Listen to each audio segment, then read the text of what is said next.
حضرت بشر آفی رحمت اللہ علیہ سے سارا زمانہ پیار کرتا تھا. بغداد کا ایک تاجر کہتا ہے مجھے نہیں بابا اچھا لگتا تھا. ہمارا اپنا اپنا ذہن ہے نا, ہم کہتے ہیں میں نے جدھر ساری دنیا جا رہی ہے وہاں نہیں جانا. کہتے ہیں کہ وہ بابا مجھے نہیں اچھا لگتا تھا, حالانکہ سارا بغداد عزت کرتا. کیوں نہیں اچھا لگتا تھا؟ کہتے ہیں اس لیے کہ بابا نہ صرف فرض مسجد میں پڑھتا تھا, باقی نماز گھر جا کے. تو میں کہتا تھا اتنا ولی ہے تو باقی بھی مسجد میں پڑھے. کہتے ایک دن میں نے کہا جسوسی کرنی ہے اس کی, جو کہ اسلام میں منع ہے. کہتے حضرت بشر آفی رحمۃ اللہ علیہ نے جمعے کے فرض پڑھے, فرض پڑھ کے نکل گئے دوڑ کے. فرماتے میں پیچھے ہو گیا. میں نے کہا میں نے سنتیں چھوڑ دی ہیں پر اس کا پتہ کرنا ہے, سنت نفل بعد میں پڑھوں گا. کہتے ہیں حضرت بشر آفی جلدی سے نا ایک کباب والی دکان پہ گئے, وہاں سے کباب خریدے.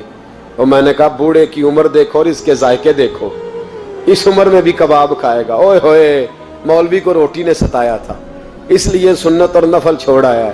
کہتے ہیں تھوڑا سا وہ آگے بڑھے تو نان بھائی کی دکان سے نا نان خریدے. میں نے کہا دیکھو یار, دیکھو اس کے ذائقے, گرم نان کھائے گا. بہت سارے لوگ بغداد میں رات کی روٹی کھاتے پر یہ گرم کھاتا ہے.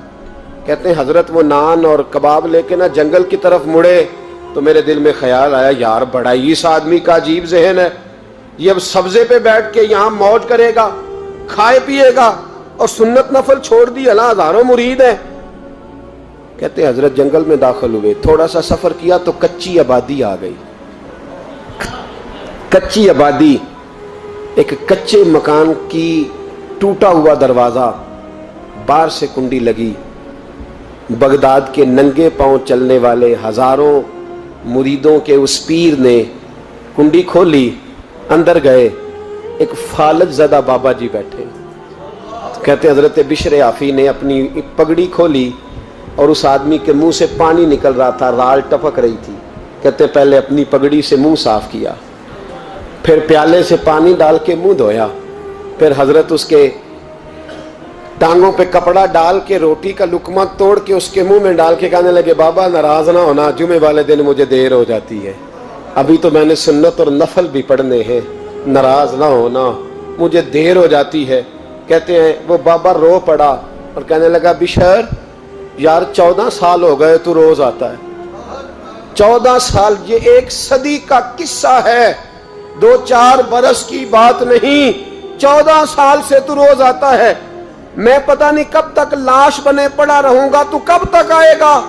حضرت بشر آفی نے بابے کے آنسو پوچھ کے کہا بابا فکر نہ کر, آج کے بعد یہ جملہ نہ کہنا کہ تو میرے لیے بوجھ ہے. فرمایا لوگ سمجھتے ہیں کہ میں نے عبادت کر کے مقام پایا ہے, لوگ سمجھتے ہیں میں نوافل زیادہ پڑھتا ہوں, دنیا جانتی ہے کہ میری رات کی تسبیح زیادہ مضبوط ہے, پر میں ان میں سے کوئی بات بھی نہیں. میں تو تیری نوکری کرتا ہوں تو اللہ نے میری عزتوں میں اضافہ فرما دیا ہے. سوچ ہی صاف نہیں, نظریہ ہی ٹھیک نہیں, فکر ہی ٹھیک نہیں. اسلام نظریے کا مذہب ہے, سوچ کا. مسند امام احمد بن حنبل کی حدیث سنیں, حضرت انس بن مالک فرماتے ہیں جب انسان نے روزہ رکھا ہوتا ہے نا تو روح ویسے ہی پاک ہوتی ہے اس کی. میں نے یہ سوچا کہ کچھ باتیں ایسی کی جائیں جس سے تھوڑی سی سوچیں بھی تبدیل ہو, کچھ سوچوں کا وضو, سوچوں کا غسل, افکار و نظریات کی بھی بات ہو. ہم سمجھتے ہیں کہ شاید کثرت عبادت اصل ہے. اقبال کہتے ہیں یہ ذکر نیم شبی, یہ مراقبے, یہ سرور, تیری خودی کے اگر نگہباں نہیں تو پھر کچھ بھی نہیں. تیری خودی کے اگر, اور پھر عام چیز نہیں کہا یہ ذکر نیم شبی, سویرے شہری کا ذکر, یہ مراقبہ, یہ جو تو گھنٹوں اللہ کی یاد میں بیٹھا رہتا, یہ سرور. کہتے بے کیف عبادت نہیں, سرور والی. یہ ذکر نیم شبی, یہ مراقبے, یہ سرور, تیری خودی کے اگر نگہباں نہیں, اگر تیرے نظریے کو نہیں بدل سکے, تیری سوچ نہیں بدل سکے, تیرا ایمان مضبوط نہیں کر سکے, تیری خودی کے اگر نگہباں نہیں تو پھر کچھ بھی نہیں. اور خرد نے کہہ بھی دیا لا الہ الا اللہ تو کیا حاصل, دل و نگاہ, دل و نگاہ, دل و نگاہ اگر مسلمان نہیں تو پھر کچھ بھی نہیں. دل و نگاہ. اقبال کہتے ہیں ایک دل کا کلمہ پڑھ, دوسرا نظر کا کلمہ پڑھ, ان پہ پابندی لگا. دل و نگاہ اگر مسلمان نہیں تو پھر تو کچھ بھی نہیں, کچھ بھی نہیں. حضرت انس بن مالک کہتے ہیں میں حضور کے پاس بیٹھا تھا, حضرت عبداللہ ابن عمر بھی بیٹھے تھے, کوئی بات ہو رہی تھی, ایک حجرے میں بیٹھے تھے, دروازے پہ دستک ہوئی. مسند امام احمد میں حدیث ہے نبی پاک علیہ السلام نے فرمایا انس دروازہ کھولو، دروازے پہ وہ بندہ ہے جس کو اللہ بغیر حساب کتاب جنت عطا فرمائے گا، وہ بندہ ہے دروازے پہ۔ حضرت انس بن مالک کہتے ہیں میں نے دروازہ کھولا تو بندہ دیکھا، غریب سا ایک انصاری صحابی، اور بندہ بڑا سادہ، وضو تازہ کر کے آیا ہے تو پانی کے قطرے داڑھی سے بہہ رہے ہیں، اور چمڑے کے جوتے اس نے لپیٹ کے نہ تو بغل میں چھپائے ہوئے، آ کے اتحیات کی حالت میں بیٹھا، حضور سے دو چار باتیں کی، چلا گیا۔ ہم اس کا رنگ دیکھتے رہے اور مصطفیٰ کا کرم دیکھتے رہے۔ اس کو حضور نے جنتی کہا ہے۔ کہتے ہیں اگلے دن اسی ٹائم اسی وقت ہم حضور کے پاس بیٹھے تھے، پھر دروازے پہ دستک ہوئی، حضور نے فرمایا دروازہ کھولو، دروازے پہ وہ بندہ ہے جسے اللہ بغیر حساب کتاب جنت عطا فرمائے گا، بغیر حساب۔ کہتے ہیں دروازہ کھولا، اور جیسے ہی میری نظر پڑی، بندہ بھی وہی ہے جو کل آیا تھا، اور انداز بھی وہی ہے جو کل تھا، اسی طرح پانی کے قطرے، اسی طرح جوتے بغل میں، السلام علیکم، کل حضور فلاں بات کی تفصیل پوچھنی مجھ سے رہ گئی تھی، غلطی ہوگی، دوبارہ آیا ہو۔ اس نے اپنی گفتگو کی، چند جملوں میں بات سمیٹی، چلا گیا۔ فرماتے اتفاق کی بات کہ دن تیسرا، بندے بھی ہم دونوں، میں اور عبداللہ ابن عمر۔ حضرت انس بن مالک کہتے ہیں دونوں بیٹھے تھے، سیم ٹائم سیم ڈے۔ پھر دستک ہوئی، حضور نے فرمایا دروازہ کھولو، اور مسکرا کے فرمایا دروازے پہ وہ بندہ ہے جسے اللہ بغیر حساب کتاب جنت عطا فرمائے گا۔ کہتے ہیں کھل اٹھے ہمارے چہرے، باہر گئے، دستک ہوئی تھی، دروازہ کھولا۔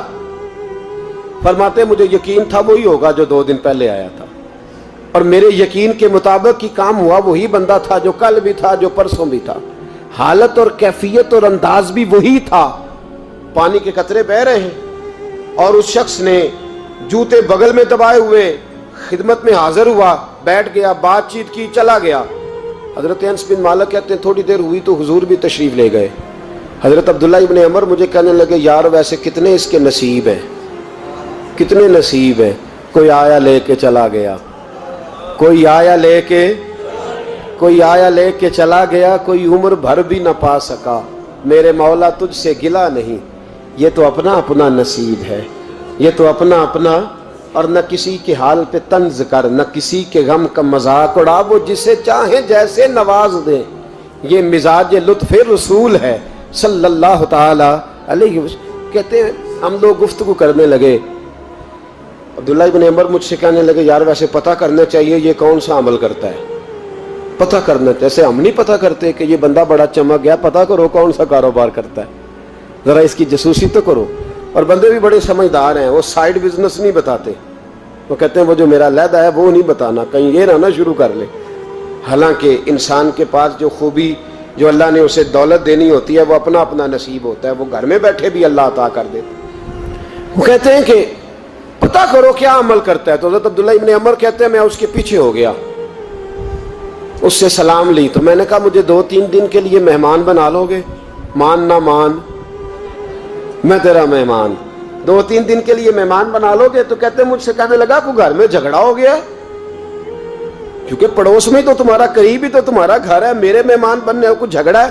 تو میں نے کہا چلو ایسے ہی سمجھ لو، پر مجھے مہمان بنا لو۔ کہتے ہیں میں 3 دن اور 3 راتیں اس شخص کے ساتھ رہا، وہ کتنا صدقہ کرتا ہے میں نوٹ کرتا رہا، نماز کتنی پڑھتا ہے، اس کا کیا، میں چاہتا تھا کہ وہ عمل مجھے ملے، اس کی برکت سے مصطفیٰ نے اسے 3 مرتبہ جنتی فرمایا ہے، تاکہ وہ کیفیات مجھے بھی ملیں۔ حضرت عبداللہ ابن عمر کہتے ہیں کہ میں نے کوئی خاص چیز نہیں دیکھی، وہ عشاء پڑھتا تو فجر تک بستر پہ کروٹیں لیتا، اور میں الحمدللہ اٹھ کے تہجد بھی پڑھتا، نوافل بھی پڑھتا۔ کہتے ہیں وہ 1 سپارہ پڑھتا، میں 3 پڑھتا۔